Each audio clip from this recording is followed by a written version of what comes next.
घुंघरू की धुन, वर्णन करके तेरा हर सुगुन, नाचे गाते उठाते कदम, पाने हम सब तेरा दर्शन, तेरे दर पे बढ़ाते कदम, तेरे मंदिर में आ जाए हम, तेरे दर्शन के आतुर हैं हम, स्तुति करते प्रभु हरदम।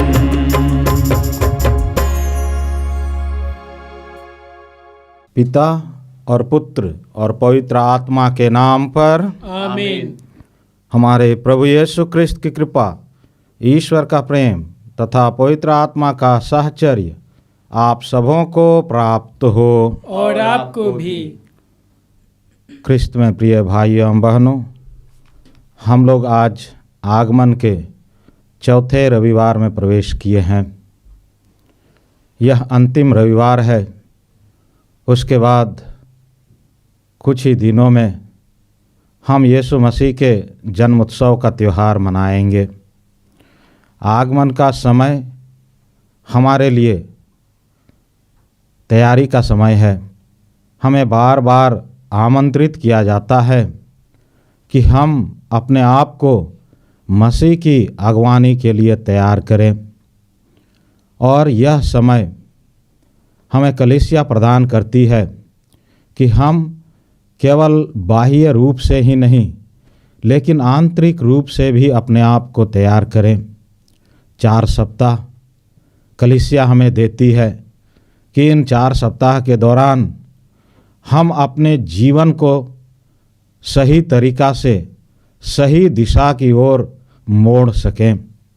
हमारे जीवन में बहुत ऐसी घटनाएं घटती है जब हम अपने आप को अपने ईश्वर के नज़दीक नहीं पाते हैं।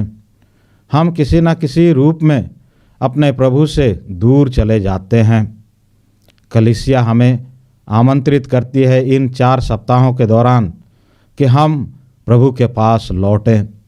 जिस प्रकार यूहन्ना बपतिस्ता ने पुकार पुकार कर कहा था, टेढ़े मेढ़े रास्ते सीधे कर दो, ऊबड़ खाबड़ रास्ते समतल किए जाएं, वह हमारे जीवन में करने की आवश्यकता है। इन 4 सप्ताहों में हमने विभिन्न प्रकार के वचन सुने, विभिन्न प्रकार के प्रवचन सुने, जिससे हमारा मन आलोकित होता है, जिससे हम प्रभु की ज्योति की ओर बढ़ने के लिए अग्रसर होते हैं। आज भी कलीसिया हमें आमंत्रित करती है कि हम अपने आप को प्रभु की ओर मुड़ें। हमारे जीवन के जो भी छोटी बड़ी गलतियां हैं, उन गलतियों के लिए हम पश्चाताप करें। जीवन में जब हम ऐसे अवसर पाते हैं जहां पर हमें पश्चाताप की आवश्यकता है, तो केवल साधारण तरीका से ही नहीं लेकिन पूर्ण रूप से अपने आप को हम प्रभु को समर्पित करें, तभी हम प्रभु के नज़दीक रह सकते हैं, प्रभु के प्रेम को अपने जीवन में अनुभव कर सकते हैं। आइए आज जब हम यह क्रिस्त्याग चढ़ाने के लिए यहाँ पर एकत्र हुए हैं, हम अपने आप को जांच कर देखें। हमारे जीवन के जो भी छोटी बड़ी गलतियाँ हैं उनके लिए प्रभु से माफ़ी मांगें, गिड़गिड़ा कर दया याचना करें कि प्रभु हमारे पापों को माफ़ करें और हम यह क्रिस्त्याग योग्य रीति एवं कल्याणकारी रूप से मना सकें।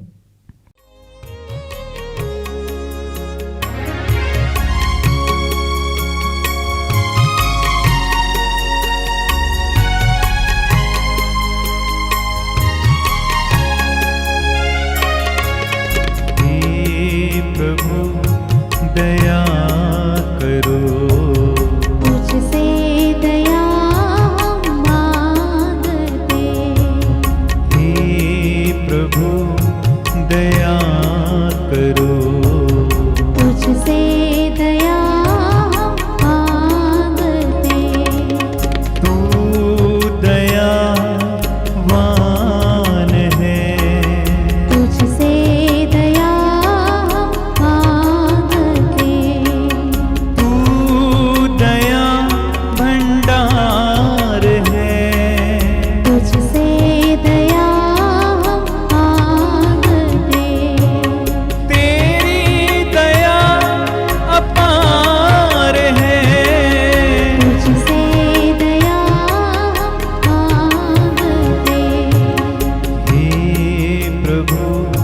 कृपा करो।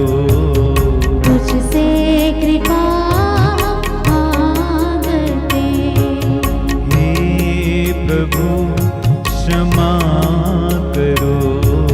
तुझसे क्षमा मांगते, तुझसे क्षमा हम मांगते, तुझसे क्षमा हम मांगते।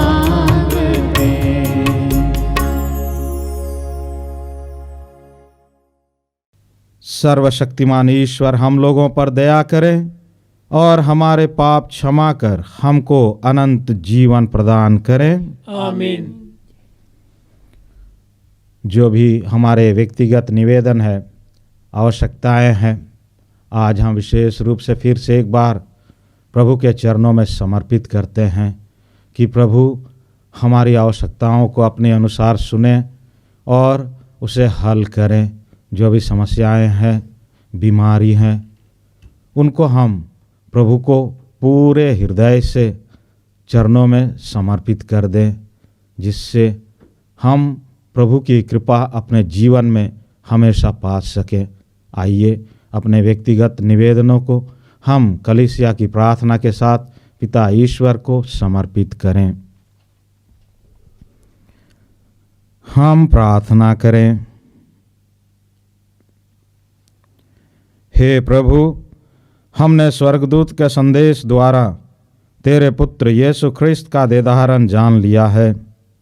हमारी प्रार्थना है कि तू हमारी आत्माओं को अपनी कृपा प्रदान कर, जिससे हम उन्हें ख्रिस्त के दुख भोग और क्रूस के द्वारा पुनरुत्थान की महिमा तक पहुँच सकें।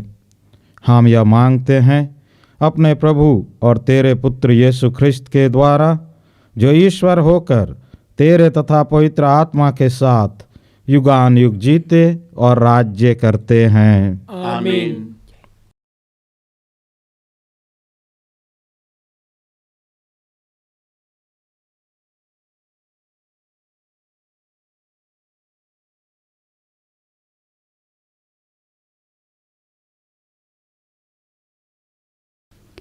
आगमन का चौथा इतवार। नबी मीका का ग्रंथ, अध्याय 5, पद संख्या 1 से 4। प्रभु का कहना है, हे बेतलहम एफ्राता, तू यूदा के वंशों में छोटा है। जो इस्राएल का शासन करेगा वह मेरे लिए तुझ में उत्पन्न होगा। उसकी उत्पत्ति सुदूर अतीत में अत्यंत प्राचीन काल में हुई है। इसलिए प्रभु उन्हें तब तक त्याग देगा जब तक उसकी माता प्रसव ना करे। तब उसके बचे हुए भाई इस्राएल के लोगों से मिल जाएंगे। वह उठ खड़ा हो जाएगा, वह प्रभु के सामर्थ्य से तथा अपने ईश्वर के नाम के प्रताप से अपना झुंड चराएगा। वे सुरक्षा में जीवन बिताएंगे, क्योंकि वह देश के सीमांतों तक अपना शासन फैलाएगा और शांति बनाए रखेगा। यह प्रभु की वाणी है। ईश्वर को धन्यवाद।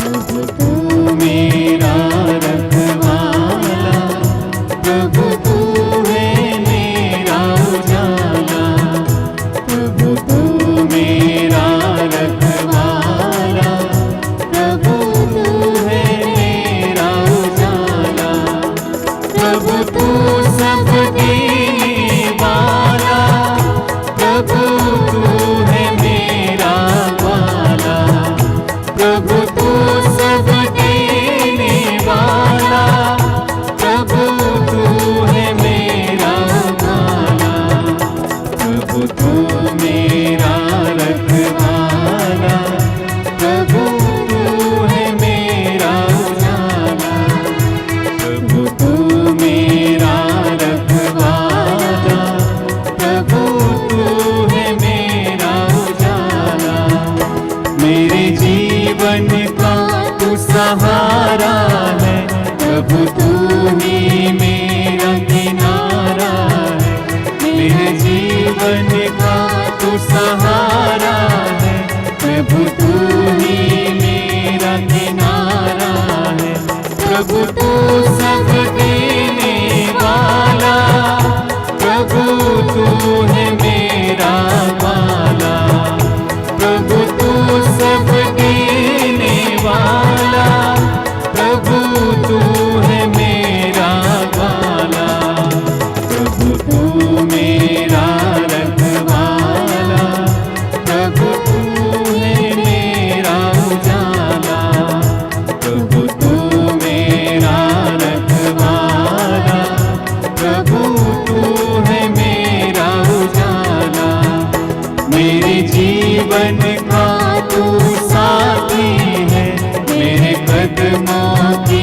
तू बाती है, मेरे जीवन का तू साथी है, मेरे कदमों की तू बाती है।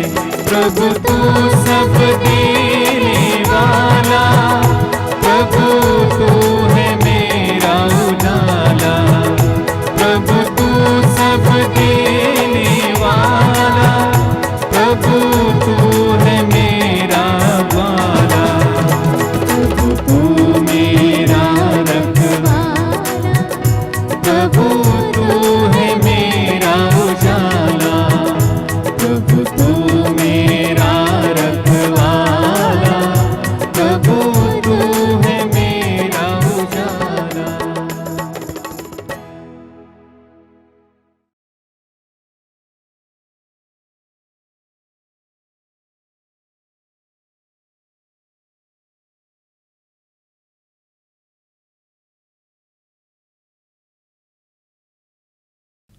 दूसरा पाठ। यीशु मसीह ने यहूदियों के बलिदानों का युग समाप्त कर दिया। उन्होंने सभी मनुष्यों के पापों के प्रायश्चित के लिए अपने को बलि चढ़ाया और इस प्रकार नवीन विधान का प्रवर्तन किया। इब्रानियों के नाम संत पौलुस का पत्र, अध्याय 10, पद संख्या 5 से 10 तक। हे ईश्वर, मैं तेरी इच्छा पूरी करने आया हूँ।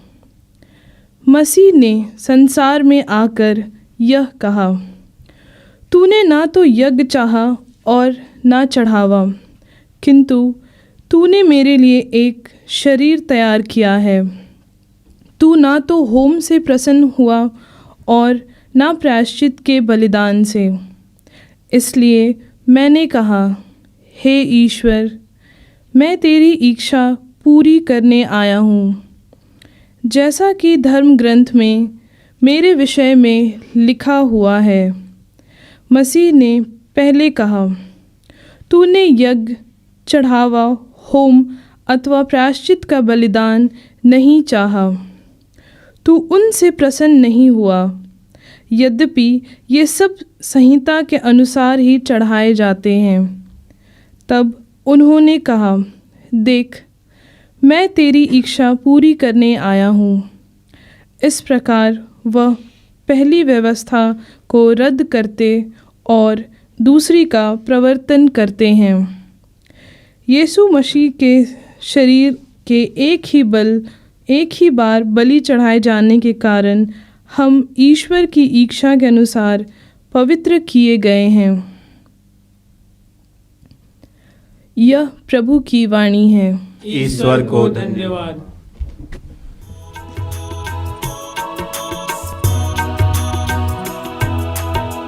जय जय जय जय जय यीशु, जय जय जय जय जय प्रभु, जय जय जय जय जय यीशु। तू है प्रभु। Hallelujah, hallelujah, hallelujah, hallelujah, hallelujah,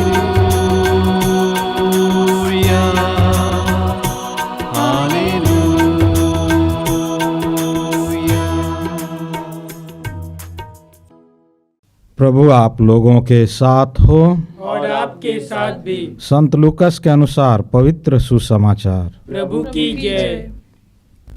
अध्याय 1, पद संख्याएं 39 से 45 तक। उन दिनों मरियम पहाड़ी प्रदेश में यूदा के एक नगर के लिए शीघ्रता से चल पड़ी। उसने जकरियस के घर में प्रवेश कर एलिजाबेथ का अभिवादन किया।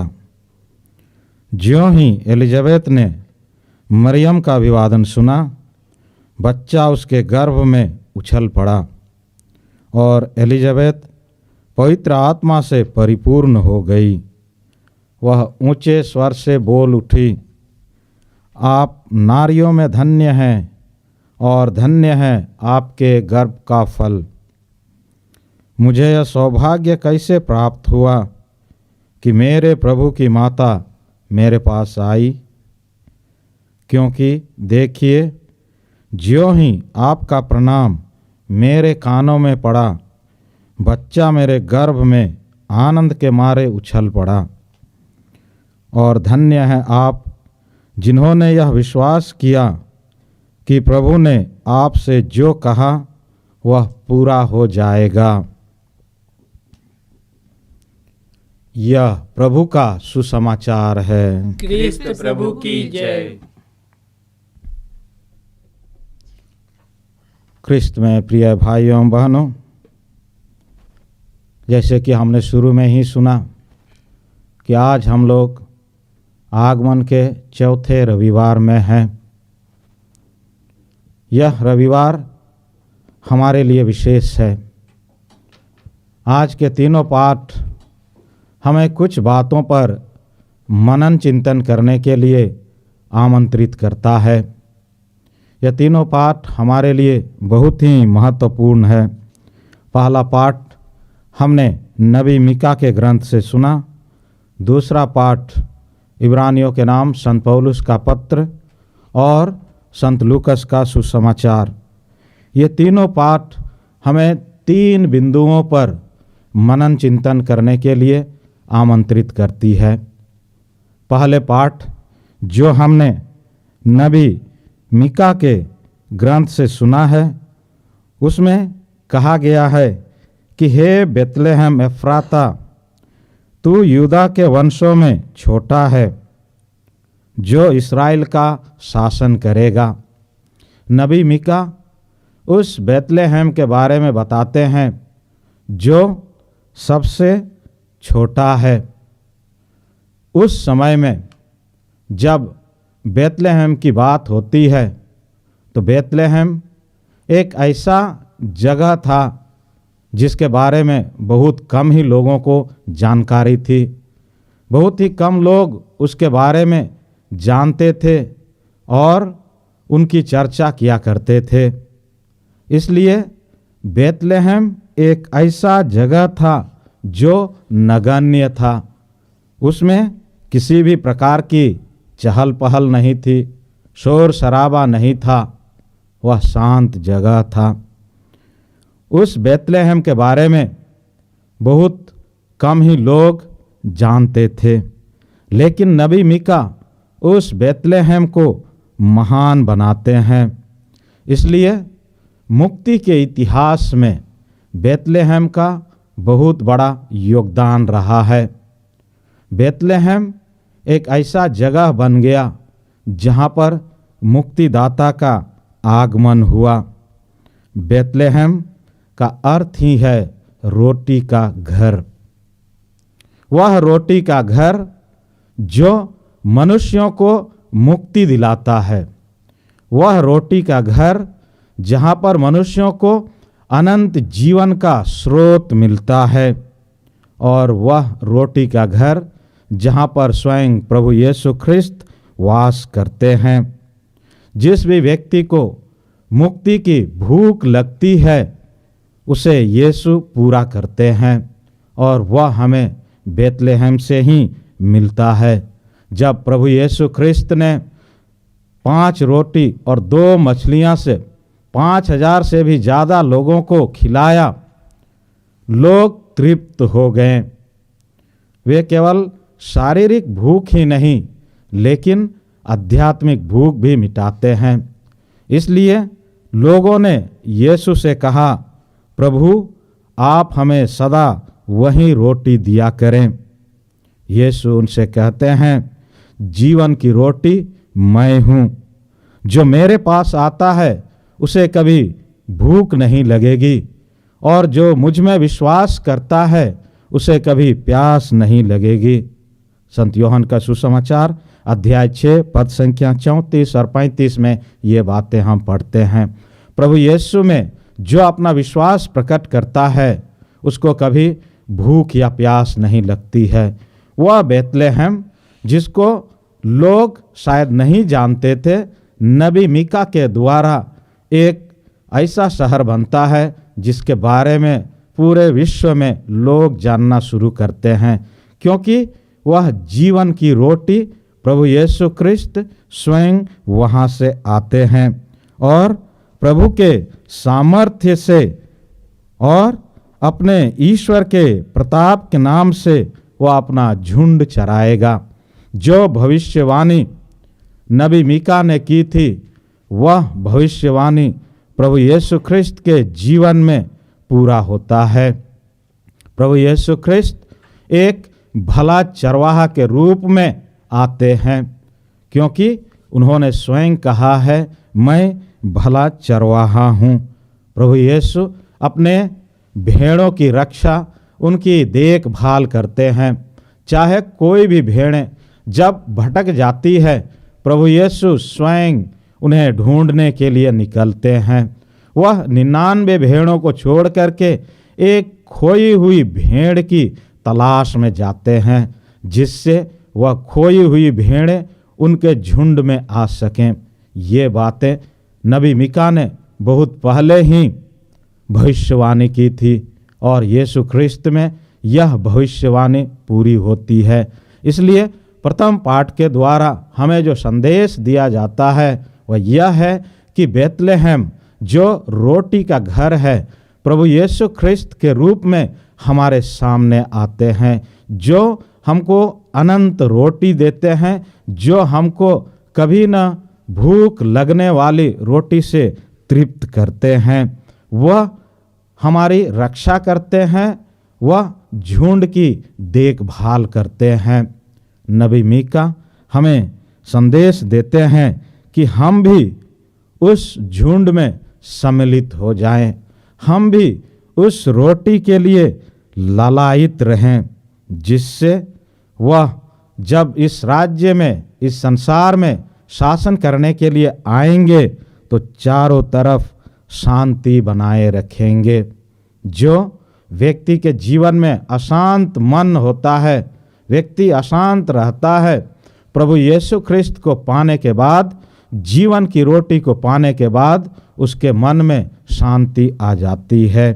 आज का दूसरा पाठ हम इब्रानियों के नाम संत पौलुस के पत्र से सुनते हैं, जहाँ पर मसीह के बारे में बताया गया कि मसीह एक ऐसे व्यक्ति हैं जो हमारे जीवन के लिए अपने आप को कुर्बान कर देते हैं। उन्होंने न तो यज्ञ चाहा और न चढ़ावा, किंतु उन्होंने अपने लिए एक शरीर तैयार किया।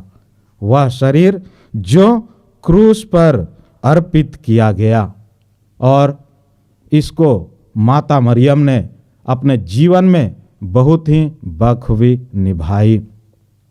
जब यीशु क्रूसित होते हैं उस समय माँ मरियम क्रूस के नीचे खड़ी रहती है। इसलिए आज के जो दूसरे बिंदु हैं वह है माँ मरियम का योगदान। मुक्ति के इतिहास में माँ मरियम का योगदान बहुत ही महत्वपूर्ण रहा है।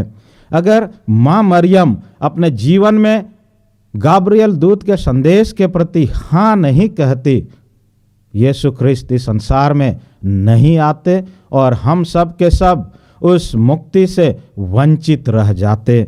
लेकिन माँ मरियम के हाँ कहने के साथ ही हमारे लिए खुशी और आनंद का समय आ गया कि मुक्ति का उदय होने लगा। इसलिए मुक्ति के इतिहास में माँ मरियम का बहुत ही योगदान रहा। माँ मरियम ने यीशु के लिए हाँ कहा और अब उनके वचन को धारण किया। इसलिए संत योहन अपने सुसमाचार की शुरुआत उसी से करते हैं। आदि में शब्द था, शब्द ईश्वर था और शब्द ने शरीर धारण कर हमारे बीच में निवास किया। माँ मरियम ने इस बात को बखूबी अपने जीवन में निभाया।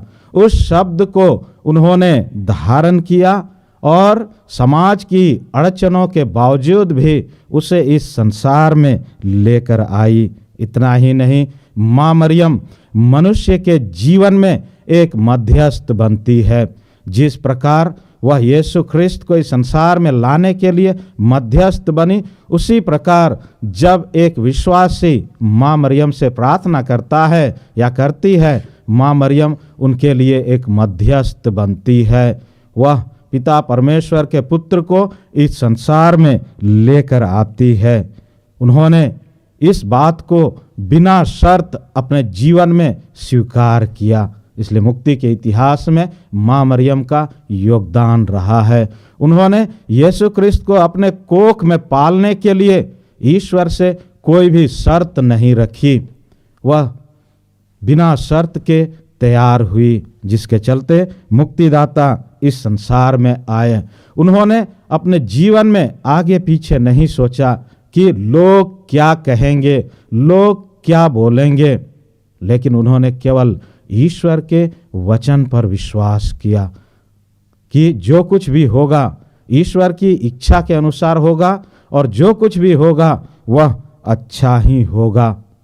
और आज के सुसमाचार में हम देखते हैं कि उस विश्वास से ओतप्रोत होकर के वह गर्भवती होने के बावजूद अपनी संबंधी एलिजाबेथ का सेवा शुश्रूषा करने जाती है। मरियम का योगदान सेवा भाव से ओतप्रोत था। वह दूसरों के प्रति हमेशा संवेदनशील बनी रही। समाज में बहुत लोग ऐसे हैं जो दूसरों की आवश्यकताओं को, दूसरों की ज़रूरतों को शायद अपने जीवन में कभी समझ नहीं पाते हैं, दूसरों के प्रति संवेदनशील नहीं होते हैं।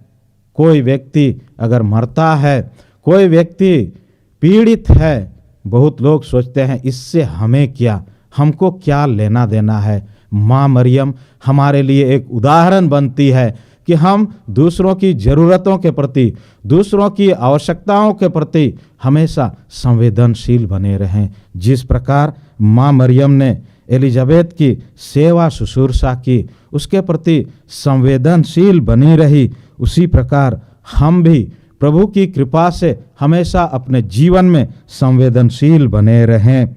इतना ही नहीं, माँ मरियम ईश्वर की योजनाओं के प्रति हमेशा समर्पित थी। उन्होंने अपना जीवन समर्पित जीवन बिताया।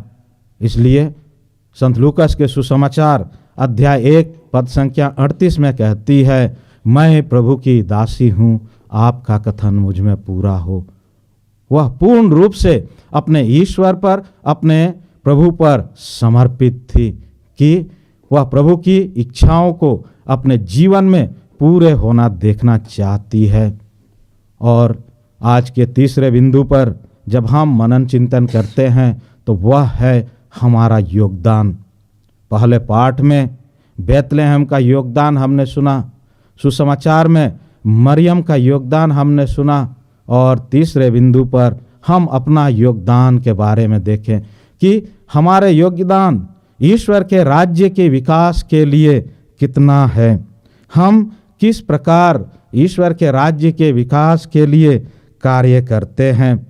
माँ मरियम ने मसीह को धारण किया, बेतलेहम ने मसीह को धारण किया। जब एक विश्वासी अपने जीवन में मसीह को धारण करता है तो वह ईश्वर के राज्य के विकास के लिए कार्य करता है। इसलिए संत पौलुस रोमियो के नाम पत्र में कहते हैं, अध्याय 13 पद संख्या 14 में, आप लोग मसीह को धारण करें और शरीर की वासनाओं को तृप्त करने का विचार छोड़ दें। जो विश्वासी अपने जीवन में मसीह को धारण करता है वह मसीहमय हो जाता है, क्योंकि मसीह उनके जीवन में हमेशा कार्यरत रहता है। जैसे कि आज के दूसरे पाठ में हमने सुना कि हे ईश्वर, मैं तेरी इच्छा पूरी करने आया हूँ, जैसे कि धर्म ग्रंथ में मेरे विषय में लिखा हुआ है। प्रभु यीशु इस संसार में ईश्वर की इच्छा पूरी करने आए। वैसे ही एक मसीही, एक विश्वासी इस संसार में ईश्वर की इच्छा पूरी करने आता है। आइए आज हम प्रार्थना करें कि हम भी अपने स्तर से, अपने जीवन के लिए, अपने परिवार के लिए ईश्वर के राज्य के विस्तार के लिए योगदान दे सकें, जिससे हम अपनी इच्छा नहीं लेकिन ईश्वर की इच्छा पूरी कर सकें। आमीन। आइए हम अपने विश्वास को दोहराएं। प्रेरितों का धर्मसार। मैं स्वर्ग और पृथ्वी के सृजनहार सर्वशक्तिमान पिता परमेश्वर पर विश्वास करता हूँ और उसके इकलौते पुत्र हमारे प्रभु यीशु क्रिस्त पर, जो पवित्र आत्मा के द्वारा गर्भ में पड़ा, कुंवारी मरियम से जन्म लिया, पोंतियुस पिलातुस के समय दुख उठाया, क्रूस पर ठोका गया और मर गया और गाड़ा गया, लिम्बुस में उतरा, तीसरे दिन मृतकों में से जी उठा, स्वर्ग कर गया, सर्वशक्तिमान पिता परमेश्वर के दाहिने ओर विराजमान है, वहाँ से जीवितों और मृतकों का न्याय करने को आएगा। मैं पवित्र आत्मा, पवित्र कार्तिक कलीसिया, धर्मियों के संबंध, पापों की क्षमा, देह के पुनरुत्थान और अनंत जीवन पर विश्वास करता हूँ। आमीन। प्रिय भाई बहनों, हम अपने प्रभु और मुक्तिदाता की प्रतीक्षा कर रहे हैं। परम दयालु पिता ईश्वर से हम प्रार्थना करें कि क्रिस्त के पावन आगमन द्वारा हृदय के दीन सुसमाचार की कृपा ग्रहण करें और दया व मुक्ति प्राप्त करें और कहें, हे पिता हमारी प्रार्थना सुन। हे पिता हमारी प्रार्थना सुन। हे पिता ईश्वर, हम पूरी कलीसिया के लिए प्रार्थना करते हैं, विशेषकर उनके लिए जो कलीसिया की अगुवाई करते हैं। संत पापा फ्रांसिस, सभी धर्माध्यक्षों, पुरोहितों, धर्म बहनों, सभी प्रचारकों, पिता ईश्वर उन पर तेरी आशीष और कृपा से भर देना, ताकि वे सुचारू रूप से कलीसिया की अगुवाई कर सकें। इसके लिए हम पिता ईश्वर से प्रार्थना करें। हे पिता हमारी प्रार्थना सुन। हे पिता ईश्वर, हम सभी टूटे और बिखरे हुए परिवारों को तेरे पावन हाथों में सौंपते हैं। परिवार के सदस्यों के दरमियान अच्छे रिश्ते नहीं हैं, दरार है, मनमुटाव है। पिता ईश्वर, ऐसे भाई बहन, ऐसे परिवारों को तेरी ज़रूरत है। तू उन पर पवित्र आत्मा को भेजना और टूटे रिश्तों को जोड़ देना, ताकि वे नई जिंदगी की शुरुआत कर सकें। इसके लिए हम पिता ईश्वर से प्रार्थना करें। हे पिता हमारी प्रार्थना सुन। हे पिता ईश्वर, हम उन सभी भाई बहनों को तेरे पास लाते हैं जो हताश निराश हैं, अपने जीवन की राह में खो गए हैं, भटक गए हैं, विभिन्न प्रकार के मानसिक तनाव से जूझ रहे हैं। हे पिता ईश्वर, वे अपनी ज़िंदगी की, पिता ईश्वर उन पर तेरी आशीष और कृपा बरसाना, ताकि वे मानसिक तनाव से बाहर आ सकें और ज़िंदगी की अहमियत को समझ सकें। इसके लिए हम पिता ईश्वर से प्रार्थना करें। हे पिता हमारी प्रार्थना सुन। हे पिता ईश्वर, हम सभी युवक युवतियों को तेरे चरणों में लाते हैं, विशेषकर जो भाई बहन पाप के अलग अलग बंधन में हैं, पाप के दलदल में फंसे हुए हैं। पिता ईश्वर, तो उनके जीवन को भरपूर आशीष, कृपा और बरकत से भर देना, ताकि उनके जीवन के सारे बंधन खुल जाएं और वे पूरी तरह से आज़ाद हो जाएं। इसके लिए हम पिता ईश्वर से प्रार्थना करें। हे पिता हमारी प्रार्थना सुन। हे पिता ईश्वर, हम सभी अनाथ बच्चों को तेरे हाथों में सौंपते हैं। पिता ईश्वर, तू जानता है संसार में ऐसे बच्चे हैं जिनके माँ बाप नहीं हैं, जिनको ना तो माँ की ममता मिली और ना ही पिता का प्रेम, जिन्होंने बेटा या बेटी कहने की आवाज़ नहीं सुनी। पिता ईश्वर, ऐसे बच्चों को तेरे प्रेम से भर देना और लोगों को उनकी मदद करने के लिए प्रेरित करना, ताकि वे अपने जीवन में प्रेम का अनुभव कर सकें और अकेलापन का महसूस न करें। इसके लिए हम पिता ईश्वर से प्रार्थना करते हैं। हे पिता हमारी प्रार्थना सुन। हे ईश्वर, हम पर यह अनुग्रह कर कि इस नश्वर संसार में तेरे पुत्र यीशु ख्रिस्त के आगमन द्वारा हम अंधकार के कर्म त्याग कर ज्योति के शस्त्र धारण करें, तथा अंतिम दिन में जब वे हमारा न्याय करने लौटेंगे, हम उनके साथ अविनाशी जीवन के लिए जी उठें। हम यह प्रार्थना करते हैं उन्हीं हमारे प्रभु ख्रिस्त के द्वारा। आमीन।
जीवन है नन्हा सफर, खाली हाथ जाना है घर। अब है जो पास मेरे, शायद ये ना होगा कल। लाया हूँ खुद को प्रभु अपना ले,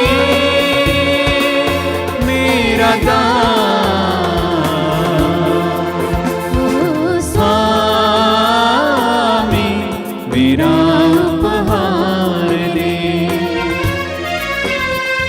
स्वामी मेरा उपहार ले। मेरे पापों को भूल कर तू मेरा दान ले। मेरे पापों को भूल कर तू मेरा दान ले। स्वामी मेरा उपहार ले। स्वामी मेरा उपहार ले।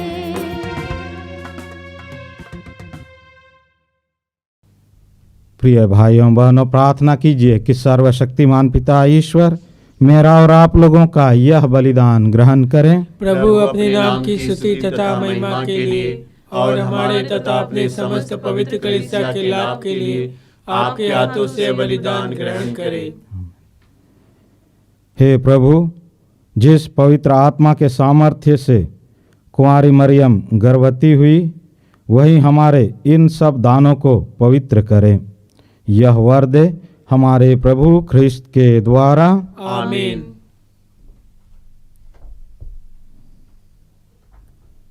प्रभु आप लोगों के साथ हो और आपके साथ भी। प्रभु में मन लगाइए। हम प्रभु में मन लगाए हुए हैं। हम अपने प्रभु ईश्वर को धन्यवाद दें। यह उचित और आवश्यक है। हे पूज्य पिता, यह परम उचित है, हमारा कर्तव्य तथा कल्याण है कि हम सदा और सर्वत्र अपने प्रभु ख्रिस्त के द्वारा तुझे धन्यवाद दें। नबियों ने इनके आगमन की भविष्यवाणी की, कुंवारी माता ने इन्हें अगाध अनुराग से वहन किया। योहन ने इनकी पूर्व सूचना दी और इन्हें उपस्थित देख इंगित भी किया। यही प्रभु अपने जन्म उत्सव की उल्लासमय अगवानी करने का गौरव हमें प्रदान करते हैं। ये हमें प्रार्थना में सजग और मुदित मन इनकी प्रशंसा करने पाए। इसलिए हम स्वर्ग के समस्त दूत गणों से मिलकर निरंतर तेरी स्तुति करते हुए एक स्वर से कहते हैं, पवित्र पवित्र पवित्र प्रभु विश्वमंडल के परमेश्वर, स्वर्ग और पृथ्वी तेरी महिमा से परिपूर्ण है। स्वर्ग में प्रभु की जय। धन्य है वे जो प्रभु के नाम पर आते हैं। स्वर्ग में प्रभु की जय। हे परम पिता, तू वास्तव में पवित्र है, सारी पवित्रता का स्रोत है। हम तुझसे निवेदन करते हैं, तू यह उपहार अपने आत्मा के संस्पर्श से पवित्र कर दे कि यह हमारे प्रभु यीशु ख्रिस्त का शरीर तथा रक्त बन जाए। जिस रात को यीशु स्वेच्छा से मृत्यु के लिए सौंपे गए, उन्होंने रोटी ली, तुझे धन्यवाद दिया और रोटी तोड़कर उसे अपने शिष्यों को देते हुए कहा, तुम सब इसे लो और खाओ, यह मेरा शरीर है जो तुम्हारे लिए बलि चढ़ाया जाएगा।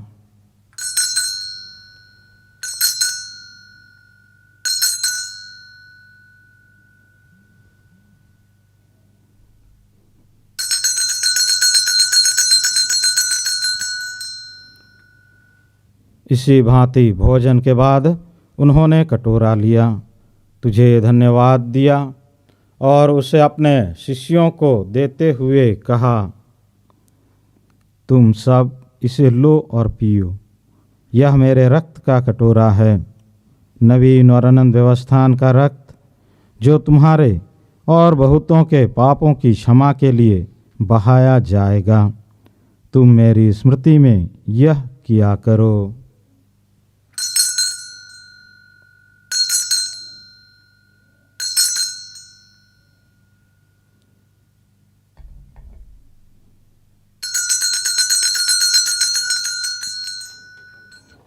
यह है हमारे विश्वास का रहस्य। क्रिस्त प्रभु मर गए, क्रिस्त प्रभु जी उठे, क्रिस्त प्रभु महिमा के साथ फिर आएंगे।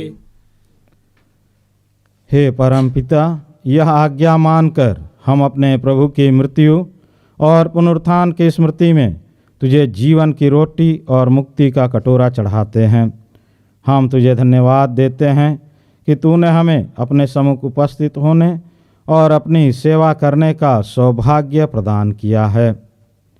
हमारा नम्र निवेदन है कि हम सब जो ख्रिस्त का शरीर तथा रक्त ग्रहण करते हैं, पवित्र आत्मा के द्वारा एकता के सूत्र में बंधे रहें।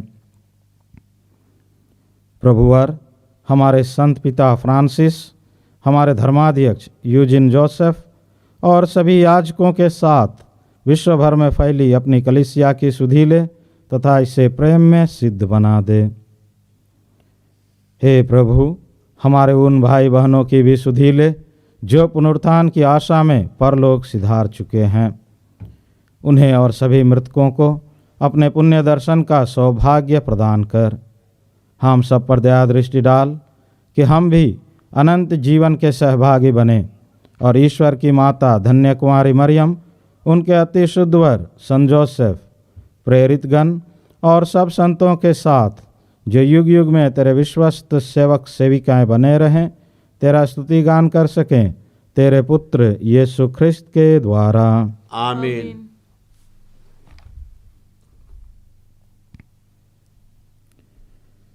इन्हीं प्रभु ख्रिस्त के द्वारा, इन्हीं के साथ और इन्हीं में, हे सर्वशक्तिमान पिता परमेश्वर, पवित्र आत्मा के साथ तुझे समादर तथा महिमा युगान युग मिलते रहते हैं। आमीन, आमीन, आमीन।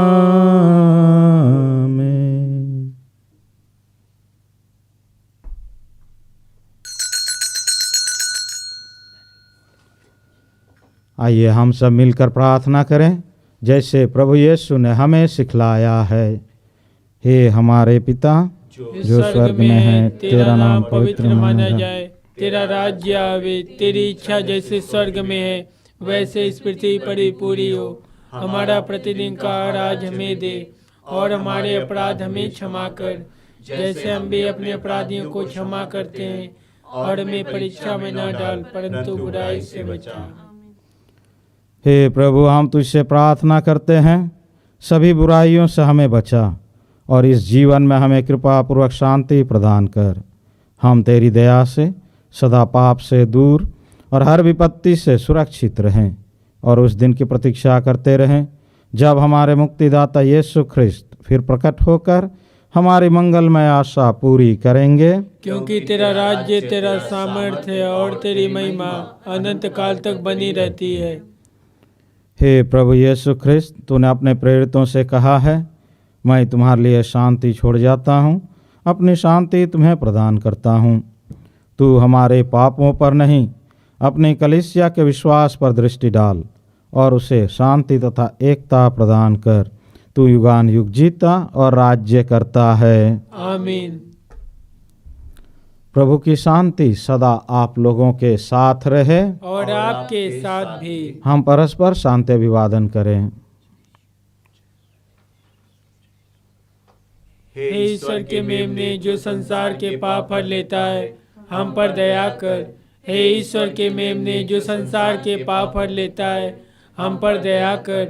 हे ईश्वर के मेमने जो संसार के पाप हर लेता है, हमें शांति प्रदान कर।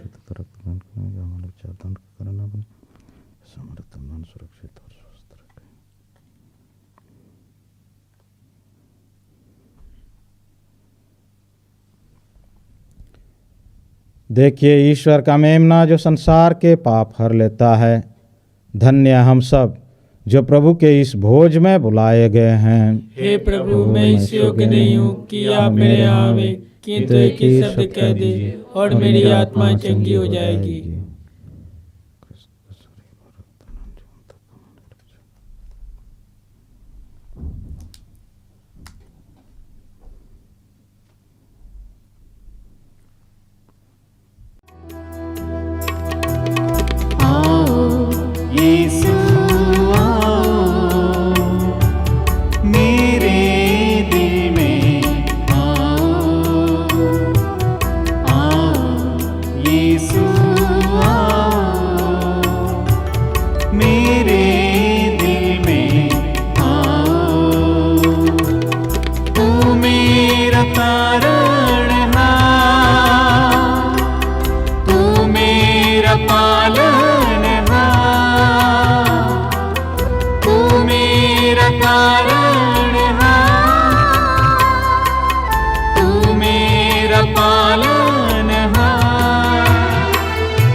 हम प्रार्थना करें।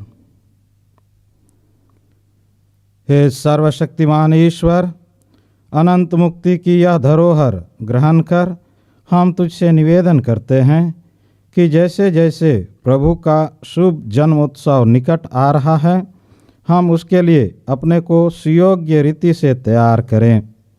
हम यह प्रार्थना करते हैं उन्हीं हमारे प्रभु ख्रिस्त के द्वारा। आमीन। प्रभु आप लोगों के साथ हो और आपके साथ भी। सर्वशक्तिमान ईश्वर पिता और पुत्र और पवित्र आत्मा आप सबों को आशीर्वाद प्रदान करें। आमीन। आप लोग विदा लें।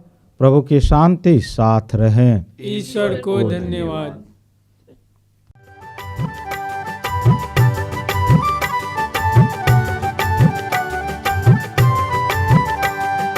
यीशु नाम यीशु नाम यीशु नाम गाओ रे, यीशु नाम दिल से भजो रे।